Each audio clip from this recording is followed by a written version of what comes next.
আসসালামু আলাইকুম। নতুন একটি ভিডিওতে আবারও স্বাগত। আজ আমরা ফিফা বিশ্বকাপ ২০২৬ এ আর্জেন্টিনা ও ইংল্যান্ডের মধ্যকার অনুষ্ঠিত সেমিফাইনালের হাই ভোল্টেজ ম্যাচটি নিয়ে আলোচনা করব। ম্যাচটি কে জয়লাভ করেছে, কে কত মিনিটে গোল করেছে ইত্যাদি বিষয়ে। তো শুরু করছি। ২০২৬ সালে অনুষ্ঠিত ফিফা বিশ্বকাপের সেমিফাইনালে আর্জেন্টিনা ২-১ গোলে ইংল্যান্ডকে পরাজিত করে টানা দ্বিতীয়বারের মতো ফাইনালে জায়গা করে নেয়।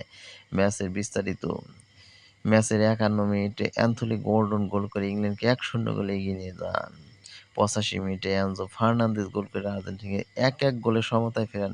এই গোলে সহায়তা করেন লিওনেল মেসি। ৯২ মিনিটে অতিরিক্ত সময়ে লাউতারো মার্টিনেজ গোল করে আর্জেন্টিনাকে ২-১ ব্যবধানে দুর্দান্ত জয় নিশ্চিত করে। এই গোলে সহায়তা করে লিওনেল মেসি। তো আর্জেন্টিনা ফাইনালে চলে গেল, ইংল্যান্ডের বিদায় হয়ে গেল। ভিডিওটি কেমন লাগলো জানাবেন। আর আমার চ্যানেল নতুন হয়ে থাকলে ভিডিওটি একটি লাইক দিয়ে চ্যানেলটি সাবস্ক্রাইব করে দেবেন। ধন্যবাদ সবাইকে।